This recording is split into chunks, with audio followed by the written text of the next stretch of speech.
En el capítulo anterior te contamos cómo el proyecto de Crop llegó a la cima, entre vacunas, famosos, dinero y televisión. Y además un poquito de la historia de Néstor, el hombre antes del profeta.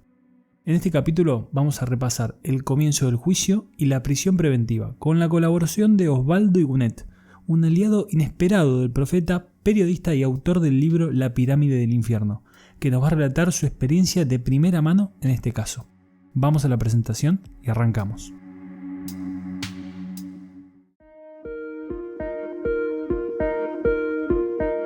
Verso, truchada, cuento, tocuén, chamullo, zaraza, biribiri, humo. De eso va este podcast. Falsos gurúes, profecías fallidas, estafadores simpáticos y no tanto, proyectos descomunales sin sentido, promesas incumplibles que por un instante parecieron realizables, chamulleros que tomaron algo de vuelo y mucho humo más. Una tormenta de humo está llegando y va a tapar la ciudad. Queda en vos correr o dejarte llevar.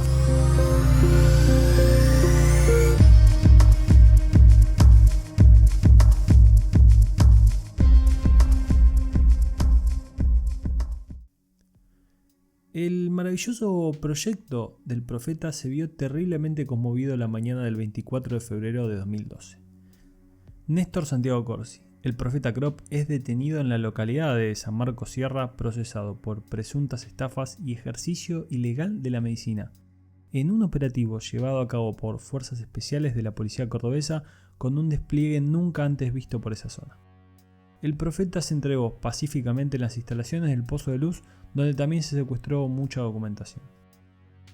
En el mismo escrito, el juez de la causa pidió la prisión preventiva de Rodolfo Gustavo Wright, procesado solamente por las presuntas estafas y quien era proveedor de la vacuna, entre comillas, CNS 629. La denuncia fue realizada en conjunto por Contenidos Mediterráneos Sociedad Anónima, editora del diario Día a Día, y por el Consejo de Médicos de la provincia de Córdoba, a lo que se sumó una denuncia anónima en la unidad judicial de la ciudad de Cruz del Eje. Más de una decena de testimonios describieron el modus operandi del profeta que, como ya comentamos, miraba al paciente, decía algunas palabras sobre el dolor que él mismo estaba atravesando, recomendaba algunos tipos de dietas y comentaba lo nocivo de los tratamientos tradicionales. Luego cobraba la consulta y algún adicional por unos masajes o por la vacuna misma. En esta parte del juego entra Wright, quien también se hacía llamar Alexander Kiev. Quizás tener como apellido la capital de Ucrania le daba ese toque ruso que se necesitaba.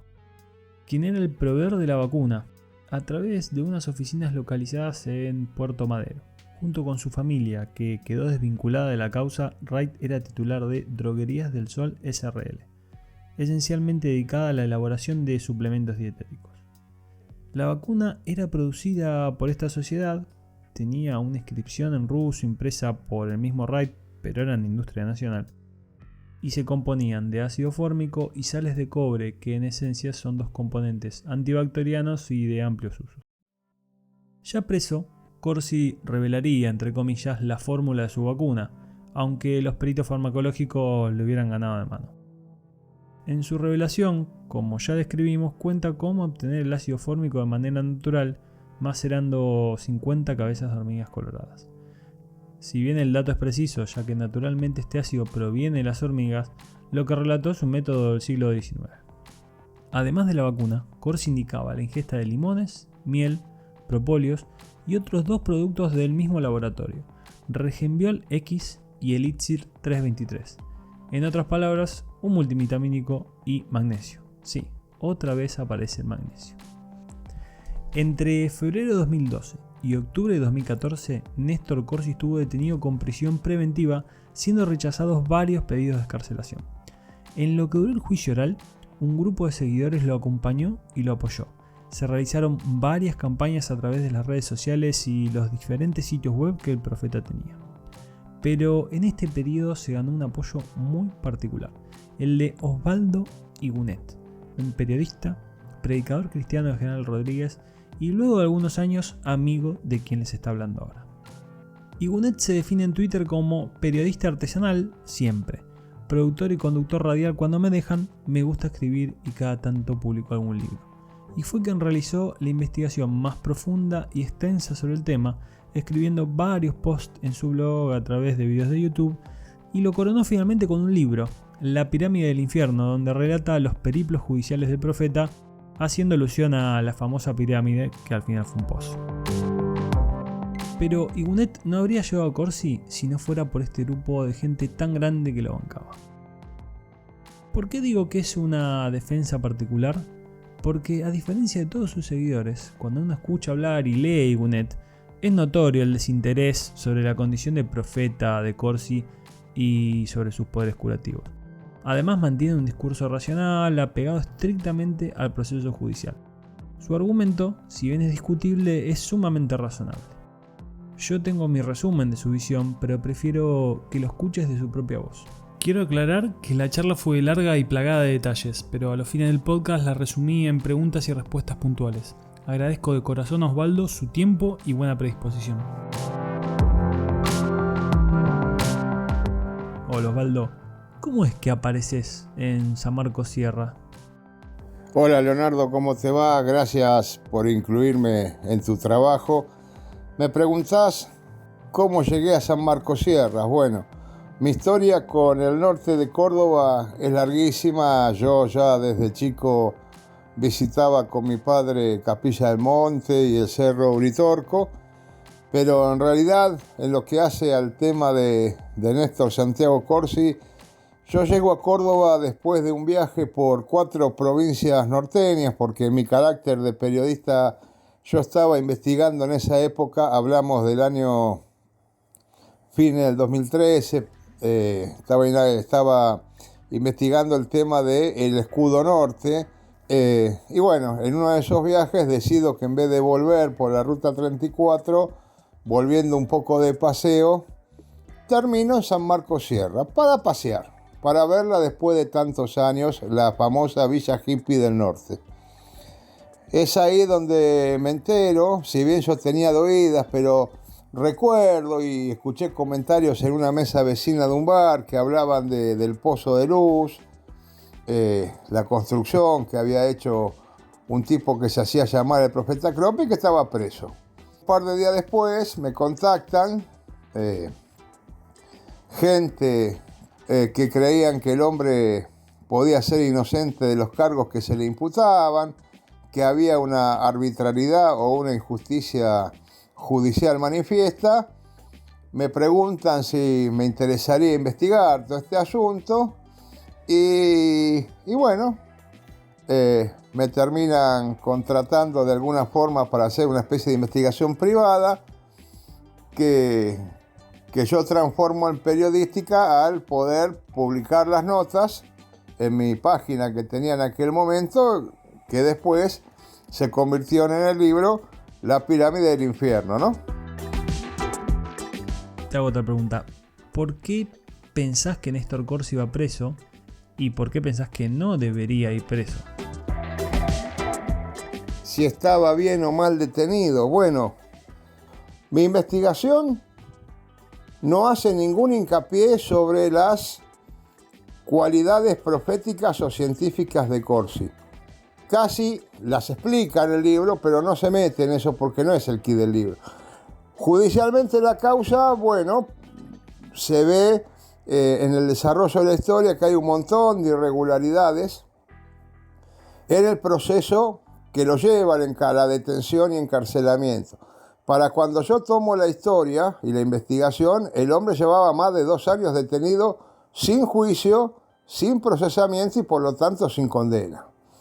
Parte que eso surge de una teoría que se llama cordobesismo. En Córdoba, no importa el delito que sea, en general, si te dictan prisión preventiva, la prisión preventiva de cumplimiento efectivo. ¿De qué se lo acusaban? Bueno, se lo acusaba de ejercicio ilegal de la medicina por el asunto de la vacuna. Se lo acusaba de estafa porque supuestamente esa vacuna no era tal. Y se lo llegó a acusar de un homicidio en segundo grado, digamos, de ser responsable, no un homicida directo, pero ser responsable de la muerte de una señora que aparentemente habría dejado su tratamiento oncológico para seguir el tratamiento de Corsi, lo cual habría llevado a su fallecimiento.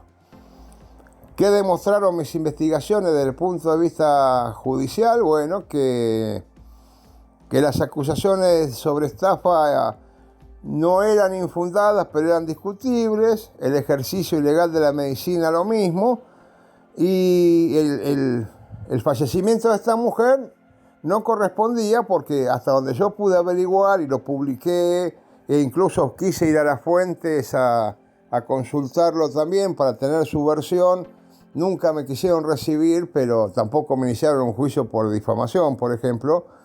Esta señora se atendía en una clínica muy importante de Córdoba, que tenía cáncer, un tumor cerebral, y le hacían quimioterapia, pero claro, aparentemente la historia clínica de la señora se archivó en la historia clínica de otra paciente distinta, también con tumor cerebral. Entonces cuando le hacían la quimioterapia a una, se lo hacían con el mapeo cerebral de la otra. O sea, digamos así, a la señora A le hacían la quimioterapia con el mapa cerebral del tumor de la señora B y viceversa, lo cual llevó en realidad a la muerte de las dos. A Corsi se lo acusa de solo una, que era la que se atendía con él, ¿está bien? Bueno, está explicado en el libro y en las notas que la clínica esta reconoce de alguna manera el error, justamente, por ejemplo, al no desmentir lo que yo digo ni accionar contra mí. También se probó que la señora había dejado el tratamiento para ir con Corsi, pero después volvió y hacía los dos tratamientos. Y aparte está el propio testimonio de la víctima antes de fallecer en su lecho de muerte, video que tengo también publicado en Iguré Noticias en YouTube. O sea que, por lo tanto, la acusación de homicidio cae, se saca.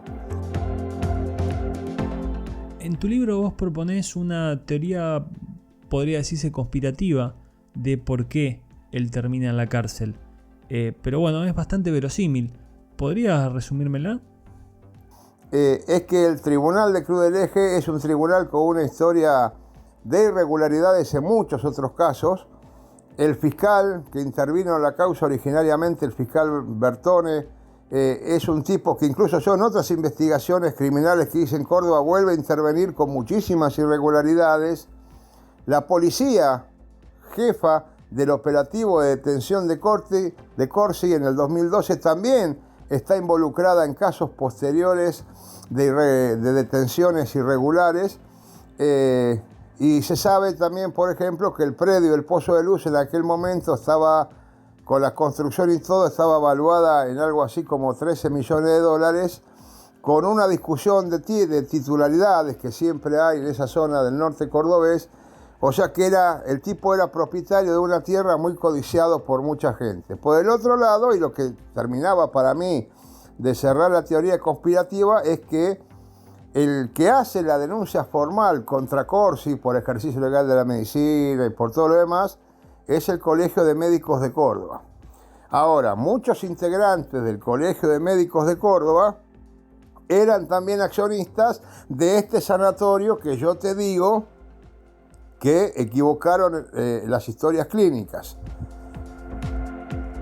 Y además, tanto del Colegio de Médicos de Córdoba como de este sanatorio son accionistas también de La Voz del Interior, que fue el diario que empezó la investigación criminal contra Corsi a través de su subsidiario, un diario un poco más chico que se llama Día a Día.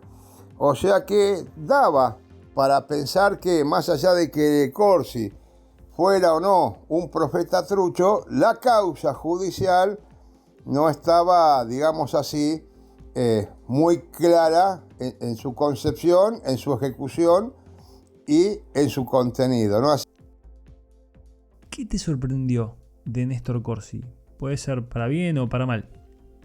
Si algo tiene Corsi es una impresionante capacidad comercial. Y en un momento él se encontraba con 1.800 pesos del 2015 como único capital. No tenía dónde vivir, no tenía nada. Se pone de novio con su actual mujer, que es una chica santafesina que se había mudado para tener experiencias místicas a Capilla del Monte, y con esa plata escasa él consigue que un puestero de artesanías que vendía, aceite de oliva típico del Cruz del Eje, aceitunas, miel y qué sé yo, que se quería ir ya, le deje el puesto con esa suma irrisoria. Viviendo en ese puesto minúsculo que está a la entrada del Cruz del Eje, cuando yo vuelvo al año, ya había logrado que ese puesto minúsculo fuera un puesto gigantesco, que se multiplicó su superficie por 3 o 4 o 5, que tenía empleados, y él había alquilado en la plaza central de San Marcos Sierra uno de los locales mejor ubicados y más importantes para poner un artículo de regionales, pero también restaurante y bar, que se llenaba, lograba que se llenaba siempre. Incluso en invierno San Marcos Sierra no tenía nadie, pero todos los que pasaban por San Marcos Sierra iban a su restaurante, y no al restaurante de enfrente que también estaba abierto. O sea que en un año, con juicio abierto penal, con prontuario criminal, con prohibición de ir o de entrar al pozo de luz, que era lo que le generaba dinero, así todo se vuelve a levantar. Así que tiene una capacidad de hacer negocios, pero también un tesón, una fe en sí mismo, que le hace superar los obstáculos y que le hace ir para adelante, eso es admirable, ¿no? Con independencia, vuelvo a repetir, de que sus creencias sean o no admisibles para el resto del público.